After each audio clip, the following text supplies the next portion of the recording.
chubby. I need to lose about 10 pounds. I gained 10 pounds last like couple weeks. I have no idea why.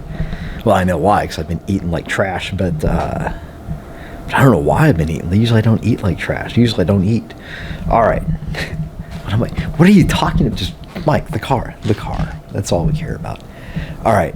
I know it looks the same as last time, but I assure you I've been diligently working all day to get us to where we're at right now, which is all the stuff I can do has been done. Oh my God, it's got a hood back on it.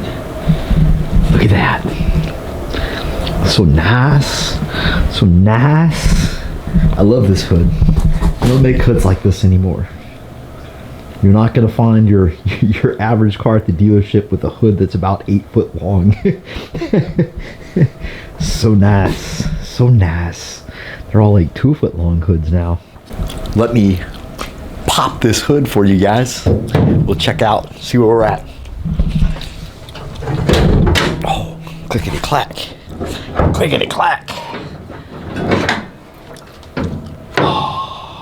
I got to get the light because now it's dark because of the hood. Ha.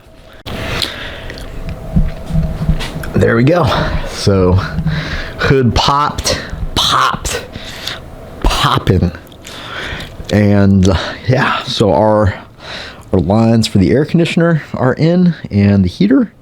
You see we use the same heat sleeve stuff that we used on the what do we use this on? Something, Mike. Oh yeah, the AN line, because it's kind of down there by the downpipe. So I liked that. I was like, hey, this is nice, and it has a good look to it, and it protects the hoses, and always the more protection the better. So we went ahead and covered all the heater hoses with that stuff, and I'll probably go back and get some for the transmission cooler lines, just to make it all look nice and uniform, because it kind of matches, with the wiring loom and everything. So I'm not obsessed with it being like a super awesome hood popping engine bay, or I'd have to address this big hole in the fender liner. But I don't, it should look nice. It shouldn't be a disaster. There's no need to go out of your way to make a disaster. So yeah, everything's all plugged in. I think what we're lacking now is hooking in we got Matt's the sloppy mechanics alternator guy, and our fuel. You can kind of see it right around, let's see, underneath the yellow thing there is our ethanol sensor, and it is plugged in to the sloppy mechanics tapped into the harness, so it's already got like the pin out, so it snaps into the Holley extra plug, and then you get one wire you run through the firewall, and that becomes your 1 to 5 volt ethanol content sensor thingy for your Holley. Sorry, I'm chewing gum. I know that's rude, but everything else is all pretty much hooked up. I mean, we really are not far away from doing a crank. We have to add one hose fitting. The kit came with like a straight, and we needed a 45 or something of this sort. So Jacob, that's doing all the air conditioning and the wiring stuff, said he had an extra one, so he's gonna donate that for the cause. Beneath the engine bay, we're not very far. You still need main power. I need to put that ground, so I want to ground the engine too, and we also need to bring the ground cable up from the trunk to tie it into the chassis, and I'll tie it into the engine. So we'll ground the block of the engine. We grounded the heads on the wiring harness. Somebody said to do that. I trust them, so I'm doing it. I have no idea why. How much car building is that, guys? Just blindly trusting people. And on the inside, we don't have much change going on in here at all. But we do have our pedal in, and the computer, Jacob wants to mount it, so we're probably just going to mount it straight to the little bendy guy over here, and then I'll build the cover to go over that in case the shifter, maybe make a couple cup holders.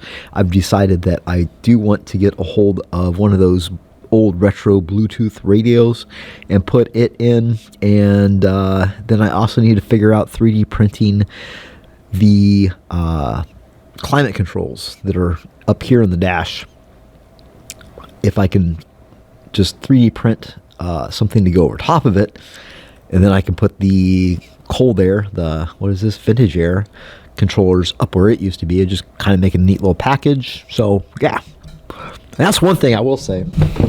That's one thing I will say. Swapping over to the Holly has been a huge help, just for kind of condensing stuff down, simplifying things, integrating things. So I got this guy. You guys see this? Boop. I think if you're under 40, you'd probably just assume that this guy was the stock radio for the car anyway, right? But I was looking, but I didn't take, I was just going to leave the radio in and the head unit for the air conditioner controls in, but Jacob got in the dash and he ripped everything out. So I figured if it was out, it was fine. It was an AM radio that was in the car, which is all I listen to for the most part anyway, but I thought it would be nice to have some Bluetooth, some phone connectivity, so in case you're doing a long drive, you got something to listen to and not just the AM radio that kind of fades in and out every 10 miles. So I went looking for a radio and I found this guy right here on, I think it was Amazon. It was like 20 bucks. It was 20 bucks. It says it has Bluetooth, and then the instructions don't have Bluetooth, but it's like super Chinese, super cheap. I don't care about the sound as long as it'll hook up to my phone and play whatever I want to play through the phone through the radio. Then that's all I really need. So I figured what I'd do real quick, since I got my little M12 batteries for the Milwaukee, my little adapter guy, I figured I'd just hook it up, since it didn't say exactly in the instructions that the Bluetooth was there. I want to make sure it has Bluetooth. Well, let's hook up the adapter guy to this and see, do we have Bluetooths?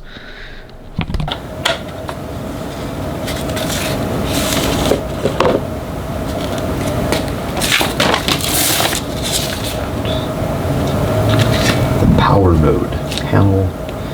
Okay, one.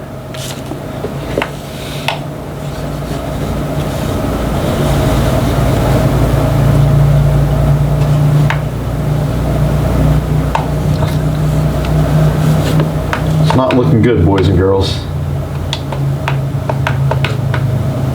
Maybe yellow has to be hooked up too. I saw some kind of flash there. Some sort of fucking...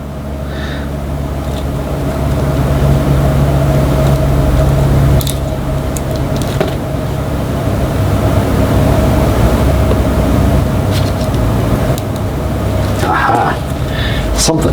Look at that. So yellow is our actually power, even though it says backup. It's obviously the Hedgeveer gauge wire. All right, so how do we get our Bluetooth working? That's the easiest way, right? Is there any new Bluetooth going on here? Oh, there is. Easy Wable. Okay, let's connect. Oh no, car VT. That's what I want. I don't want Easy Way Blue. I don't think. I think I want car Bluetooth. Bye-bye. Bye-bye. Cool. We got it all figured out, which is pretty good. I'm glad they didn't waste any time with the instructions, because I really don't read them that often anyway. Even though that's my own fault. You should always read the instruction, boys and girls. Yeah, this nice. It's so light, man. I mean, it has to weigh less than a pound. And it'll go in, it'll hook up to the one speaker that's in the dash of the car, and provide sounds for 20, 30 bucks. So I'm not terribly mad at this, and it looks reasonably time correct. So I've noticed the fuel pump is cavitating occasionally, and I think that has to do with pressure in the fuel tank, which I don't get, because there's one vent line, and I think the gas cap itself is supposed to be vented, but whatever. So I got a charcoal canister, because I have two vents off the side of the tank, the original stock tank. I'm not sure where the hell they go inside or whatever, but I figured, hey, we'll just run them for vents on a OEM style charcoal canister, and then we'd have plenty of, we wouldn't have to worry about the fuel tank creating a vacuum, is what I'm mostly worried about, because you got 2 pumps and you're running, 800 pounds a minute fuel. I think that's right. I'm not sure if it's a minute or hour. I always get the units incorrect. But so anyway, I ordered this guy, and it is much bigger than what I had pictured in my head. I guess I got to pay better attention to dimensions. I don't even think it had dimensions. I just kind of eyeballed it. I thought that these guys were like 3/8 quarter inch. They're not. They're like 5/8 inch, and just kind of scaled it from the nipple, which turns out to be a bad scaling choice. So now I have to figure out where in the hell to mount this. To mount this huge thing. And I'm thinking there's really not a lot of room underneath the car anymore. So I'm kind of thinking maybe I'll do it in the trunk and just drill a few holes to the floor and use this to run to it and the vent out. So I don't know, but it's huge. It's huge. See, it's the size of my head.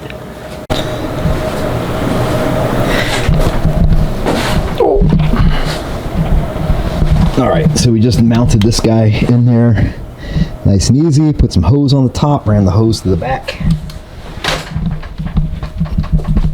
Right now, I just welded. It's all got to go to -6 anyway because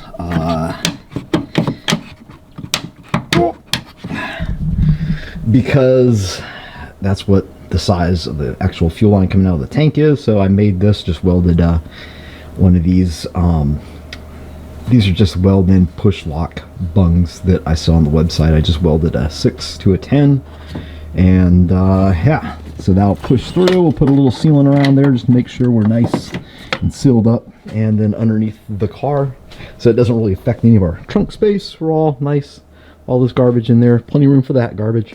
And then we just got to run this line back to the fuel tank, and fuel tank breather done.